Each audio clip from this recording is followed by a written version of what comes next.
Assalamualaikum warahmatullahi wabarakatuh. Om Swastiastu, Namo Buddhaya. Salam kebajikan, salam sejahtera bagi kita semua. Salam. Saya Hani Yulistia akan menyampaikan biografi Bung Karno.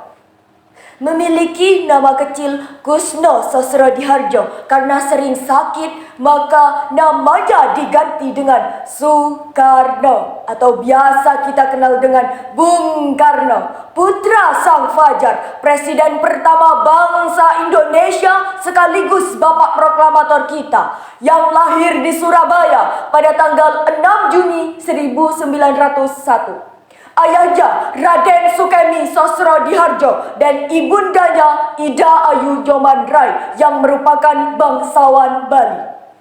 Kedua orang tua Bung Karno bertemu saat Raden Sukemi menjadi guru di Bali. Bung Karno tidak lama tinggal bersama kedua orang tuanya di Blitar. Pada tahun 1916, Bung Karno tamat pendidikan ELS di Mojokerto. Kemudian Bung Karno melanjutkan pendidikannya di Surabaya. Kediaman Haji Umar Said Cokro Aminoto merupakan tempat tinggal Bung Karno selama di Surabaya. Pada tahun 1921, Bung Karno lulus pendidikan HBS di Surabaya. Bung Karno mengatakan, "Seluruh waktuku kuhabiskan untuk membaca." Pada tanggal 25 Mei 1926, Bung Karno mendapatkan gelar insinyur jurusan Teknik Sipil setelah lulus dari THS Bandung. Di tahun yang sama, Bung Karno menuliskan artikel Nasionalisme, Islamisme, dan Marxisme. Bung Karno menyerukan agar seluruh golongan yang ada di Indonesia harus bersatu menghancurkan kolonialisme dan imperialisme untuk menuju Indonesia merdeka. Pada tahun 1927, Bung Karno mendirikan Perserikatan Nasional Indonesia yang bertujuan untuk memerdekakan bangsa Indonesia. Karena tujuan itulah Bung Karno ditangkap dan dipenjara di Mergangsan, Yogyakarta pada tanggal 4 Juli 1929. Pada tahun 1930, di hadapan pemerintah kolonial, Bung Karno menyampaikan pidato pembelaan yang dikenal dengan Indonesia Menggugat. Kemudian divonis 4 tahun dan dijebloskan ke penjara Sukamiskin. Setelah bebas, Bung Karno tetap teguh memperjuangkan kemerdekaan Indonesia. Seorang pemimpin tidak akan pernah berubah karena hukuman. Aku masuk penjara untuk memperjuangkan kemerdekaan dan aku meninggalkannya dengan tujuan yang sama. Pada tahun 1933, Bung Karno menuliskan risalah Mencapai Indonesia Merdeka MIM yang merumuskan strategi perjuangan untuk mencapai Indonesia merdeka. Di tahun yang sama, Bung Karno ditangkap kembali oleh komisaris polisi Belanda karena terus memperjuangkan kemerdekaan Indonesia. Kemudian dijebloskan kembali ke penjara Sukamiskin. Pada tahun 1934, Bung Karno dibuang ke Ende Flores tanpa diadili karena terus dianggap membangkang terhadap pemerintah kolonial Belanda. Pada tahun 1938, pembuangan Bung Karno dipindah ke Bengkulu. Pada tahun 1942, Bung Karno kembali ke Pulau Jawa setelah Belanda menyerah kepada Jepang di Kalijati, Subang. Pada tahun 1943, Bung Karno menjadi ketua Pusat Tenaga Rakyat. Pada tanggal 1 Juni 1945, di dalam sidang BPUPKI, Bung Karno menyampaikan pidatonya dan mengusulkan Pancasila sebagai dasar negara Indonesia merdeka. Kemudian Bung Karno dianggap sebagai ketua Panitia 9. Pada tanggal 7 Agustus 1945, Soekarno menjadi ketua PPKI dan Muhammad Hatta sebagai wakilnya. Bung Karno berjuang cukup panjang hingga tepat pada tanggal 17 Agustus 1945 jam 10 waktu Indonesia Barat di halaman rumah Bung Karno di Jalan Pegangsaan Timur nomor 15 Jakarta, Soekarno-Hatta atas nama bangsa Indonesia membacakan teks proklamasi, menyatakan kemerdekaan Indonesia, mengibarkan sangsaka merah putih yang dijahit oleh Ibu Fatmawati dan menyanyikan lagu kebangsaan Indonesia Raya. Pada tanggal 18 Agustus 1945 di dalam sidang PPKI, Soekarno-Hatta dilantik sebagai Presiden dan Wakil Presiden bangsa Indonesia setelah ditetapkannya Undang-Undang Dasar Negara dan Deklarasi Pendirian Negara Kesatuan Indonesia. Pada tahun 1946, Soekarno memindahkan pemerintahan dari Jakarta ke Yogyakarta dikarenakan Jakarta tidak aman akibat agresi militer Belanda I.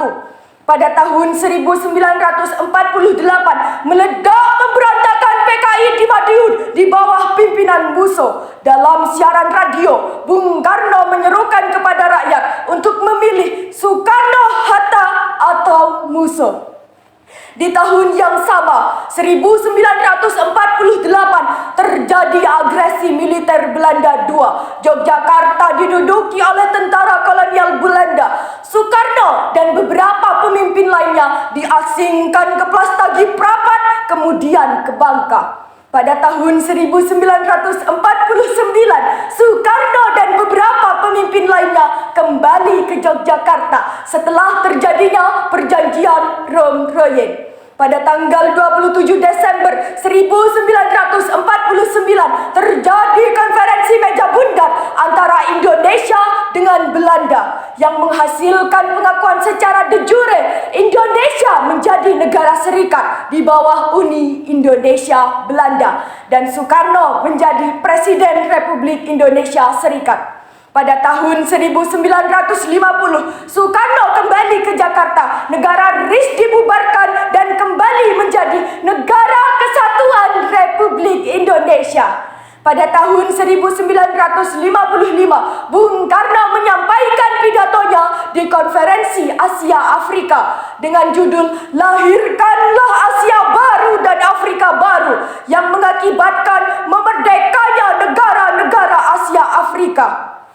Berdasarkan Konferensi Asia Afrika, Bung Karno tidak hanya berhenti di lingkup negara Indonesia saja. Ia menghimpun bangsa-bangsa Asia, Afrika, dan Amerika Latin untuk membentuk gerakan non-blok.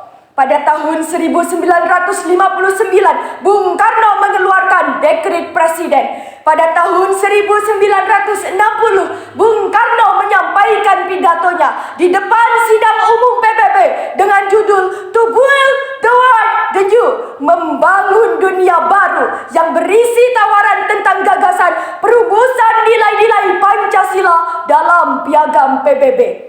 Pada tanggal 19 Desember 1961, Bung Karno mengomandokan pembebasan Irian Barat yang dikenal dengan Trikora. Pada tahun 1962, Bung Karno pernah berkata, "Beri aku 1000 orang tua, niscaya akan kucabut Semeru dari akarnya.